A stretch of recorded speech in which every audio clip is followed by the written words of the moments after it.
Hello class, Miss Jen here. Welcome to Chapter 11, Lesson 1. It is entitled A Growing Economy. And after this lesson, we've got a lot of vocab words and a basic quiz today. Basic quiz. So everything we've covered so far in American nation in general has been very colonial, as in like colonial Williamsburg colonial. Flintlocks and handmade shoes and shucking corn and churning butter and that kind of very old school type thing. Today that pretty much changes because around the mid 1700s things started to take a turn into something a little more recognizable for us today in the modern age. We basically had the Industrial Revolution. Machines started making goods as opposed to goods being made by hand. So today we study these changes and their impacts. And hardy har, technology isn't always a good thing. Let's take a gander, shall we? So, the Industrial Revolution began in England. It's where they first sort of had factories, but it made its way in the United States around the year 1800. This was a huge advancement. Folks started leaving the farm and homesteads to work in new factories, where machines made the goods much faster than people could by hand. In the United States, the Industrial Revolution began in New England. You'll remember that the soil in New England is awful for farming. So people were pretty much willing to give up the farm life to go work in a factory because the farm life there was awful anyways. The many rivers and streams of the New England area made it easy to build the first factories there. There were a lot of factories there because a lot of those first factories ran on water power. Also, there were a lot of ports there, which made bringing in raw materials and sending out manufactured goods easy. Let's talk about some new inventions from this lesson. These new inventions really helped facilitate the industrialization process. For example, the water wheel and the spinning jenny spun thread. So when you take your cotton and turn it into thread, and then the power loom wove that thread into cloth. So we're talking about taking cotton balls, and turning them into cloth, which is then turned into clothing. Many of the first industries involved textiles. When you think textiles, think cloth. That's what we're talking about. In 1793, a guy by the name of Eli Whitney created the cotton engine, which is pretty much universally spoken as the cotton gin, but gin is short for engine. So Eli Whitney creates the cotton gin. The cotton gin rapidly removed seeds from cotton. So imagine you had a bag of cotton balls, but there were seeds in them.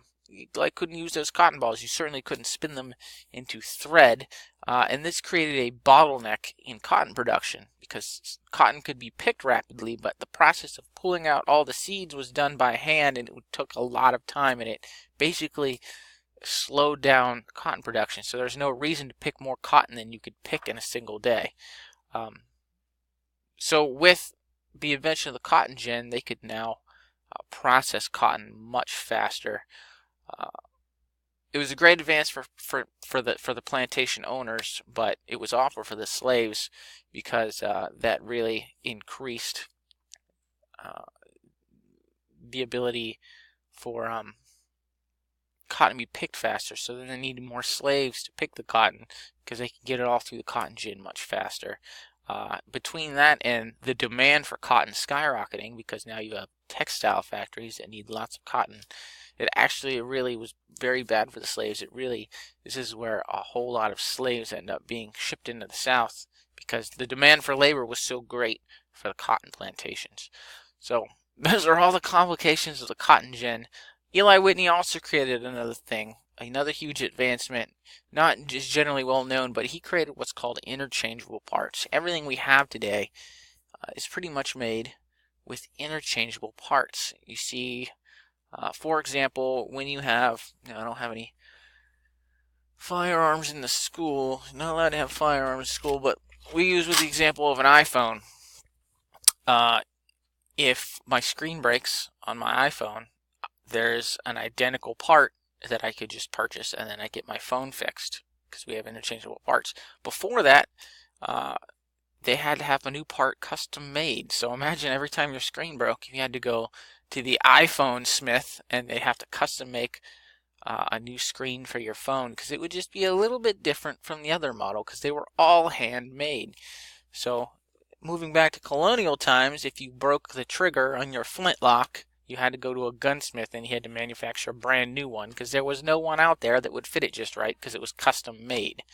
Now, Eli Whitney creates interchangeable factory parts. So the parts are exactly the same and they can now be replaced. This is a pretty big deal. It's said that Eli Whitney took 10 firearms made with interchangeable parts to like a committee in Congress and showed them the 10 rifles, took them all apart, threw their parts into piles, and then manufactured 10 new firearms with all the same parts, all mixed up, and Congress was sold. They're like, this is amazing, this is awesome. So that's a huge thing. Basically, when you have interchangeable parts, you no longer need the need for gunsmiths drops because now you can just have unskilled labor manufacture the interchangeable parts and they'll all still work because there's no machining left. It's just assembly. So that's sort of the more complex version of interchangeable parts. I hope that makes sense.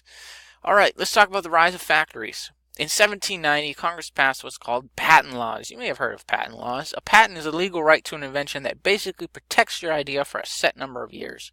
That way, if I invent a machine, let's say a robot that picks up dog poop in my yard, someone can't buy that robot, take it to their house, reverse engineer it, and build the exact same robot, and then sell it a week later. I have a patent on it. That means no one can duplicate my new invention for a set number of years, and I can basically make a lot of money off of it.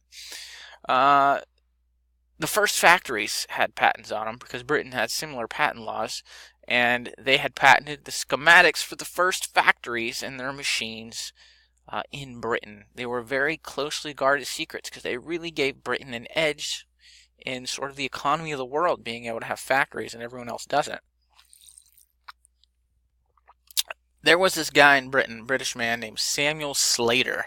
Samuel Slater was basically a mechanic that fixed and maintained industrial machines in factories in Britain before anyone else had these factories and machines. And he knew he could make a boatload of money if he could take that technology to the United States. But he knew that he would never be able to sneak printed schematics, like say on my schematics on his piece of paper, little tools. He'd never be able to, like, say, put those in his pocket or his luggage and sneak them through British customs. And you'd be arrested for that. And so he worked in the factory, and he took his time, and he literally memorized the machinery so that he could go to the United States and build his own factory. And that's what he did. He memorized them as best he could, and then went to the United States. And basically started the Industrial Revolution in the United States. His own factory actually didn't do too well, but the design was improved upon by a guy by the name of Francis Cable Lowell, and I believe Slater ended up basically being a mechanic again, helping Lowell with his mill and other people with their mills. Lowell actually built a mill in Massachusetts, and it made not only thread, but then turned that thread into cloth in the same building. So whereas before you had factories that made thread and then factories that made textiles, he made them all into one factory. So there they are, some of the first machines. All right, free enterprise. Where are we at? 8 minutes already. We better bust a move. The USA became an economic power by practicing capitalism. What is capitalism, Mr. Young? It is an economy where people own the means of production. Not the king, not the Congress. The people. Individuals own the ability to make money, basically. This means to produce, the means to produce these goods are called, this can get confusing, capital. Examples of capital might be machines, the factory itself, a warehouse, or even a fleet of shipping boats. It's basically things you have that help you make money, or money itself. Another term used to describe the American economic system is free enterprise. Basically, people are free to buy, sell, work, and produce whatever they want. Nobody's telling you what you have to do, which is almost a hard concept to grasp when you're born and raised here in the United States, because it's always been like this. But in other economic systems, someone tells people what to make, like you have a boss or an overlord, sort of like a monarchy. And they tell you, all right, you are going to farm turnips. You are going to work in this factory. Everyone gets one pair of shoes. That's command economy. That's called communism. It doesn't work. So anyways, the impetus in capitalism is generally making money. So that's the motivation for a lot of people, is to make money, and it generally works out. There are winners and losers. There are always winners and losers in capitalism. However, if a person is able to make the most money, they can basically do that. Other factors of capitalism, or free enterprise, are competition, profits, and supply and demand, but this is history class, not economics, so we'll stop there. Alright, let's talk about some agriculture. Although factories were being built in New England, most people still farmed. In the South and West, agriculture remained king. In the West and Middle states, they grew crops like wheat and corn, cash crops. In the South, cotton boomed. I actually mentioned this up north in the lesson because textile industries need cotton, and the cotton gin was invented, and then they needed a lot more slaves for cotton to boom. So a lot more slaves were pulled into the colonies to pick cotton. Many of the first factories, that's really all we have on agriculture.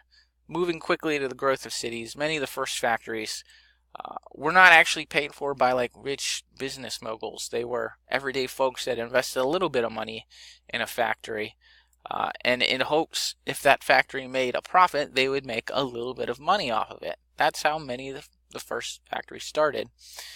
This gave way to the birth of a new legal entity in the 1830s known as a corporation.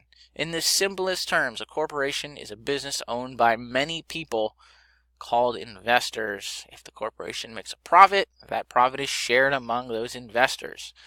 That'd be like me and the whole class all giving $5 to, let's say, Principal Johnson to start a factory, and her, she makes $1,000 in profit, and that $1,000 is split among all of us. That's how it works. Corporations, this ability for many small people to start something that makes a lot more money is really what drove the Industrial Revolution. In what was colonial America and turned it into modern America. This spurred the growth of cities in the United States. Basically, if a factory went up on a river, a town would grow up around it. They brought people from the countryside into the cities to work into the factories. People were basically leaving their farms and homesteads to get work in these factories. And a lot of new towns and cities popped up. Older cities like Boston and New York also had their fair share of factories that increased population in the cities. Now, cities were pretty dirty places. There were no sewage lines at the time. The roads, they weren't paved. They were dirt roads. They turned into mud when it rained. Livestock just wandered around the streets. Pretty crazy. Buildings were still made of wood and brick. Disease and fire spread rapidly in the cities. This is actually the reason why the first fire companies came about. I want to say Fire Station 1 was in Philadelphia, I think. Now, despite these dangers, cities did offer many opportunities such as jobs, wages, and places of entertainment, like museums and libraries. They were only found in the cities. Places like Pittsburgh and Cincinnati grew into, basically from small towns into bustling urban centers. So that's a lot of content today. 14-minute video. It's a big one. Basic quiz on the next page. Nothing crazy. 10 points, 5 questions. 2 or 3 attempts depending on which class you're in. That's it. If you have any questions, let me know. Otherwise, have a wonderful day, and we'll hit up lesson 2 tomorrow.